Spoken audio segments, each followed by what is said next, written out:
Today I'm gonna attempt to basically categorize the books that I've read and decide which one was better in that category. So technically this is my top of 2016, but do bear in mind I've only started the channel in September and I only got back to reading in September, so it's really not fair to say it's top of 2017, although technically it is, so we'll just go with that.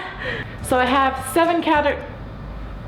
That is not 7, I am dumb. So I have 7 categories for you guys today, and this is probably gonna be nice and brief as per usual. It says the girl with the last video is 36 minutes.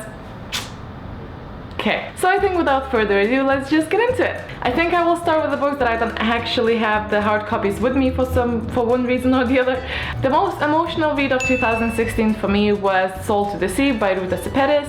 I always feel quite weird saying that name because she is of a Lithuanian origin. She was born and raised in, I think, Massachusetts or something like that. So she is American, but she has roots in Lithuania, so her last name is Lithuanian, but she pronounces it as if it's English version of the Lithuanian name, because Sepetys actually would be Shepetys, and Shepetys actually means a brush, you know, like a hairbrush. So if you wanted to know that crucial bit of information, now you do. You're welcome.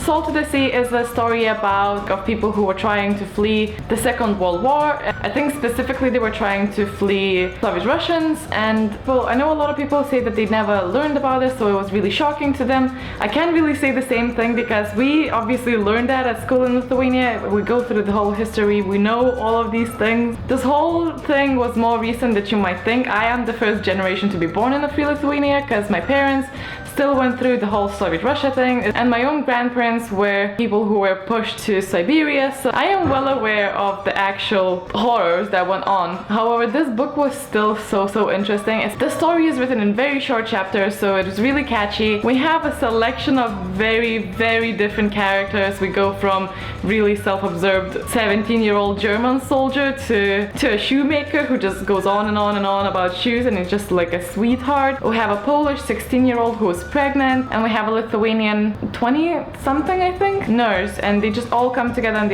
it's a story about them trying to survive. It's a story about a sinking ship though, so, you know, people will die. It's brilliantly written, everything is so beautiful. I just really recommend that book. Next category is fangirling. This is the book that will basically stick with me. I'm just like full-on fangirling. You know, when you're loving that book so much that you just want to like date everyone from there and buy merch about that book, because it's just like, you know, you're just sold. And that's A Court of Mist and Fury by Sarah J. Maas. I will link my review down below of my first book. I did film the second one, but I just never got to editing it. I really enjoyed that book, and it was so steamy and it was so full of tension to the very end. We have a great selection of characters that you fall in love with, you care about every single one of them, and you don't ever feel neutral towards any character. You either hate it or you love it or you just like really adore it. You don't have a single character that you just feel meh about, and that's a great book. And it's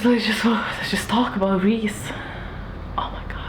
If I could swap Logan for Reese, you know, maybe I would. It's okay, he doesn't watch my videos, but don't tell him. I'm not gonna talk a lot about this book because everyone knows about it. Next we have a book that I thought had the best magical feeling to it. This book is a retelling of a very well-known fairy tale, Alice in Wonderland. It is set in the world, however the main character is not Alice, it's the Queen of Hearts, and it's sort of a prequel to Alice in Wonderland. So we see how she turned from the sweet girl that only wanted to open a bakery to the heartless woman that we know from Alice in Wonderland. It's a very interesting story. It definitely made me feel things. I did not react to the story as a lot of people do. They were really heartbroken, they were really sad. I was mainly very angry and pissed off with the main characters. I think I will make a review and probably a short book talk about it, just explaining why I felt that way. I did speak to some people, and a lot of people just sort of looked at me weirdly like, why, how dare you feel like that? But I do, so prepare yourself for some really unpopular opinions. But yeah, and just because it made me angry doesn't mean that I didn't enjoy it. I enjoy books that make me feel things. This did that. Now my choice for a graphic novel of 2016 will probably come as no surprise to you, and that is Saga. This is volume 6. Admittedly, it's not my favorite volume of all time, just because I don't know, it just wasn't my favorite. I just can't resist picking it because Saga is my baby. and I love it, and I've been with Saga for so long. I feel like even if you don't really like graphic novels, you will enjoy Saga. Saga is like a space Romeo and Juliet. It's a love story about two people who are forbidden to love each other, and they have a baby, and the baby is considered like abomination, and everyone's chasing the baby, and they're just trying to escape. This is not maybe for the youngest audience, because there's a lot of space penises floating about. There's space sex stations, and there's just boobies, and just a lot of genitals in general. It's really, really good fun. It's very unique. I never read anything like it. Just the characters, like one race in the book is literally just a body of a human, and then like a face of a TV, and sometimes when they crash they have porno on it. It's random. If you like random stuff and good story and a fast pace, and then this is definitely for you. And these are done by Fiona Staples, and I just love that woman. That woman draws like nothing else. Now for the most unique book, I chose Illuminate. Not only did I love the story of Illuminate and the witty way it was delivered, and just the main characters, and just basically loved everything. We did film a book talk with Logan, and it should be soon. Put this in a unique category was because of the format, because look at it. Sometimes there will be pages that are just space, and there's little writings everywhere, and then I'm sure you know, but everything is told in logs and surveillance footage and just chats. It's like reading a story through text messages. It's great, guys. Just go check it out if you haven't already. I'm sure everyone did, though I'm just the last one, as always. The funniest book I read in 2016 was not Illuminate, although that one was a close second, but The Martian. And boy, this book, I love this book so much. It's so hilarious, but it's also packed with really cool space stuff. The main character, Watney, is just like, I can't. It's just such a great book. It's about a team who went into Mars, but after a series of unfortunate events, Watney was left behind, following that man and how he's trying to survive there. But it doesn't sound like a funny book, but believe me, it's hilarious. There's also a movie if you don't really feel like reading a book, but I don't know, like the movie is also brilliant, but obviously the book is better. You know. Don't be intimidated by the fact that it is an adult sci-fi. It's not that hard to follow. Sometimes there might be bits that you're a bit like, ugh. It's not gonna stop you enjoying this. It's so funny. And now last but definitely not least, best book overall, and guess what?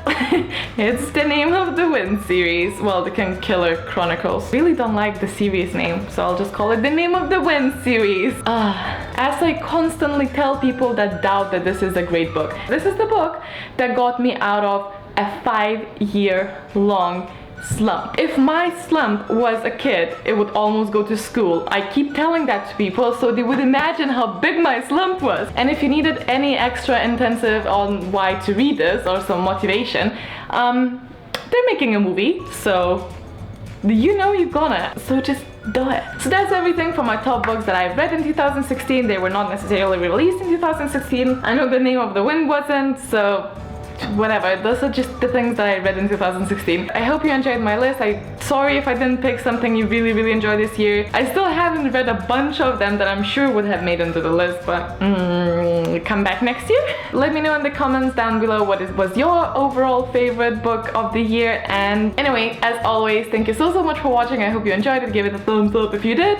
Subscribe if you want to see more, and I will see you very soon. Bye! However, if we're talking about pets, then definitely a dog. Now you might be thinking like, you have 2 cats. Yes, I do, but I grew up with a dog, and I am very much a dog person. You guys know I adore and love my cats, but I'm a dog person.